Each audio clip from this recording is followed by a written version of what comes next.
It all started on one of the worst nights imaginable.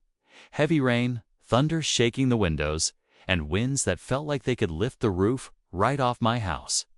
I was home, trying to work and stay in touch with my family during the storm, when suddenly my internet went completely dead. At first, I thought it was just the weather acting up, but something felt off.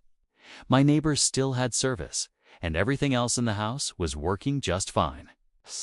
When I saw her, a woman in a yellow raincoat standing at the utility pole outside my property, literally cutting cables in the middle of the storm.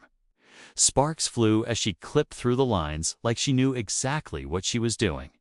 I rushed outside, soaked, within seconds, and demanded to know what was going on. She just stared at me like I was the one causing trouble. Turns out she was hired by our local HOA. Yes, the same HOA that sends letters if your trash can is out for more than 5 minutes. And they had decided, without warning, to disconnect unauthorized internet usage during storm inspections. But here's the thing, what they didn't know, what they couldn't even imagine, is that I own the very internet tower that serves this entire neighborhood. That tower, standing tall just a few blocks away, belongs to me, and it's the same one that keeps everyone, including the HOA board, connected. The look on her face when I told her that? Priceless.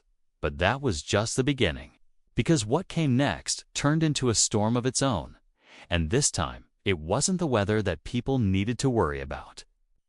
So there I was, standing in the rain, completely stunned, while this woman calmly packed up her tools like she hadn't just taken out my internet. She gave me some rehearsed line about following HOA guidelines and walked off, leaving me disconnected and furious. The storm raged on, but inside me, something else had just started brewing. I headed back inside, grabbed a towel, and sat down trying to process what had just happened. Why would the HOA target my line? And how could they possibly think it was okay to send someone out to physically cut service during a storm? That's not just reckless, it's dangerous. I've lived in this neighborhood for years. I've paid my dues, followed the rules, even helped the HOA out on a few occasions. But lately, something's been off. A new president took over the board a few months ago, let's just say. She single quotes as ... intense, always looking for a reason to find someone or change policies without much explanation. And now it seems she started some quiet campaign to control internet service too. But here's what she clearly didn't bother to research. I run a small internet provider business. That tower nearby? It's mine. I leased that land before the HOA even existed here. It's completely legal and has nothing to do with their jurisdiction. Still, someone had to sign off on this decision. Someone on the board must have known what they were doing, or at least thought they did.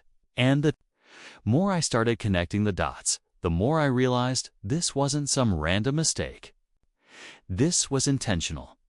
Targeted, the storm may have taken out the power lines for a while, but the real storm was just beginning. And trust me, what I found next made everything 10 times worse. The next morning, I went straight to the HOA office, still without internet and still furious. The receptionist looked surprised to see me, especially soaking wet and carrying a photo I had snapped of the woman cutting the cable. I asked to speak with the HOA president directly, but of course she wasn't available. Typical, so I left the photo and a written request for an urgent meeting, but I wasn't going to just wait around. I started making calls to neighbors, to my team at the tower, even to a few local tech contractors I knew. I needed to figure out what exactly had been cut, how they got access to that connection, and most importantly, why. Turns out, I wasn't the only one this had happened to. A few blocks away, another resident, an elderly man who relies on video calls to speak with his out-of-state kids, had also lost internet the same night. His cable had been cut too.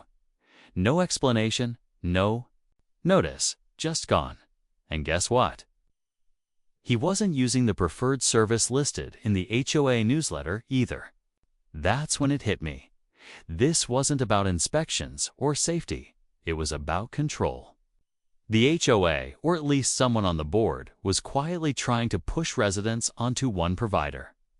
A provider, by the way, that just so happens to be run by the HOA president's brother-in-law. Yay. It's that shady. I started piecing together the timeline. New HOA leadership, sudden rule changes, random disconnections, and now this aggressive push toward a specific internet service. Meanwhile, my tower, the one that provides independent, reliable internet to half the neighborhood, was suddenly being painted as a problem. But they still didn't know the full story about who owned it, or what I had planned next. Over the next few days, the atmosphere in the neighborhood started to shift. People were whispering about the sudden outages, about how only those not using the recommended provider were being affected. I kept my head down, but stayed busy behind the scenes. I had my tower crew quietly check the relay points and logs. What we found confirmed everything. Someone had tampered with the connection map, rerouting priority bandwidth to a private line linked to the HOA building itself. That's not just unethical, it's borderline illegal. And the best part? We had it all documented, but even with the proof, I knew I had to be careful. HOA boards can be tricky. They love their rules, their authority, and their meetings behind closed doors. So I did something bold.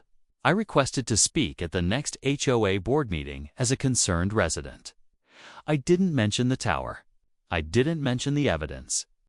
I wanted to see their reactions first, and sure enough, when I brought up the sudden internet issues and asked if the board had approved any cable disconnections, the room went silent. You could hear a pin drop. The president gave some vague response about storm protocols and unauthorized connections. That's when I knew she wasn't just aware of it. She was behind it. The tension in the room was thick. Some board members avoided eye contact, while one leaned in, clearly uncomfortable. After the meeting, I was approached by a junior board member who quietly asked to speak in private. What he told me next made my stomach turn. There was more to this than I realized. Pressure from a local contractor, possible kickbacks, and even plans to decommission my tower through some backdoor zoning changes, and the vote. It was happening in just 2 days. The clock was ticking. I barely slept that night. Everything was moving faster than I expected, and the thought of losing the tower, the very backbone of my business, and the neighborhood's independent internet had me pacing the floor. The junior board member had confirmed my worst fear. The vote wasn't just about zoning. It was tied to a deal already in motion. If passed, the HOA would have the right to label my tower as a non-compliant structure, forcing a shutdown unless I agreed to their terms. And of course, those terms included switching all residents to their preferred provider. But just when I thought I had the full picture, the second twist hit, and it came from someone I never expected. My own technician, Ravi Hood. Been with me for years, sent me a message late that evening. He told me he'd been approached off the record by a representative from the HOA's chosen internet company. They offered him a quiet job transfer and a generous bonus if he left my company and kept quiet about certain technical records, including access logs to the tower. He turned them down, but the fact that they were now trying to poach my staff, that changed everything. This wasn't just a battle over a utility. It had become personal. I realized they weren't just trying to control the internet. They were trying to erase any competition that threatened their grip on the neighborhood. With the vote just a day away, I knew I had to act fast. I wasn't just protecting a tower anymore. I was protecting my livelihood, my neighbor's right to choose, and the truth. But time was running out, and the closer I got to exposing them, the more it felt like they were willing to do anything to shut me down. The day of the vote arrived, and the tension was unreal. The HOA meeting was packed way more than usual. Word had clearly spread through the neighborhood, and people were finally starting to question what was really going on. I had printed out everything: connection logs, tampering reports, Ravi's signed statement, and a side-by-side comparison of internet costs and service quality.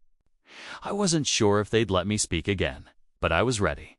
When the zoning issue came up on the agenda, I stood up before they even called for comments. The president tried to shut me down, saying it was a closed discussion, but the crowd pushed back. People wanted answers. I calmly walked to the front, laid out the documents, and explained everything: how the disconnections were targeted, how the chosen provider had ties to the board, and how my legal permits for the tower predated the HOA's authority. Then I dropped the biggest reveal.